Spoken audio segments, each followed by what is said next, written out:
Hi everyone, Miss Deer here. I'm going to read you a short story today from the Big Book of Just So Stories, and it is called How the Whale Got His Throat. Once upon a time there was a whale and he ate fish. He ate the starfish and the garfish and the crab and the plaice and the dace and the really truly twirly whirly eel. He ate all the fish he could see in the sea. One day the whale said, "I'm hungry."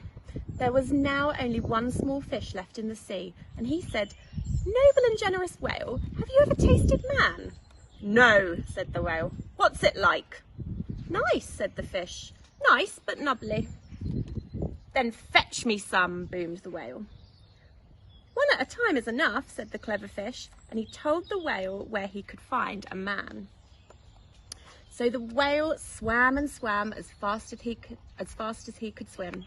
At last, in the middle of the sea, he came to a raft. On the raft was a solitary shipwrecked sailor, trailing his toes in the water.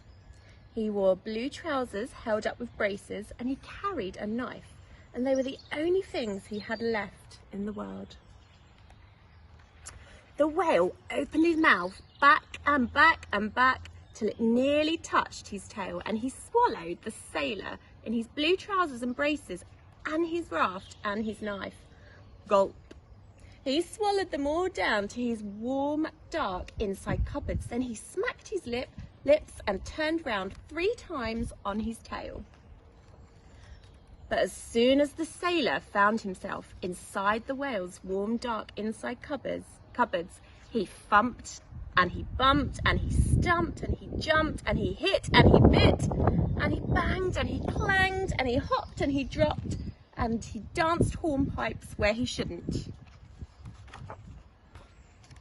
The whale felt most unhappy indeed, so he said to the clever little fish, "This man is very nubbly and he's making me hiccup. What shall I do?" "Tell him to come out," said the fish.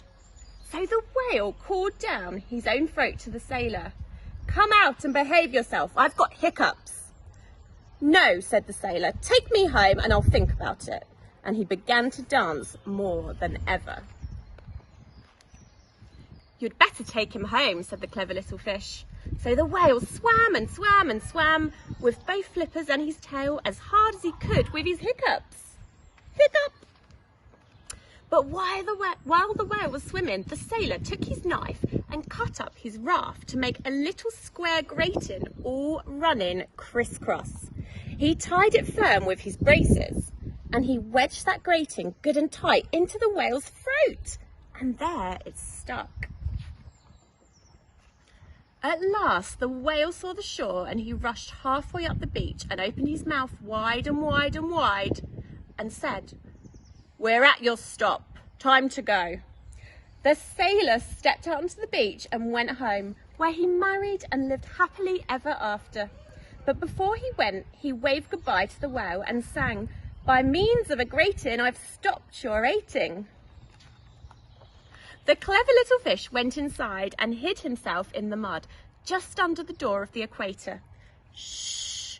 He was afraid that the whale might be angry with him. And the whale didn't find him, not until he got out of his temper, and then they were good friends again.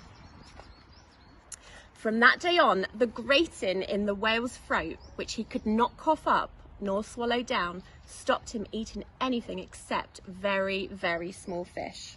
The starfish and the garfish and the crab and the dab and all the others were most relieved. And that is the reason why whales never eat sailors or little boys or girls. The end.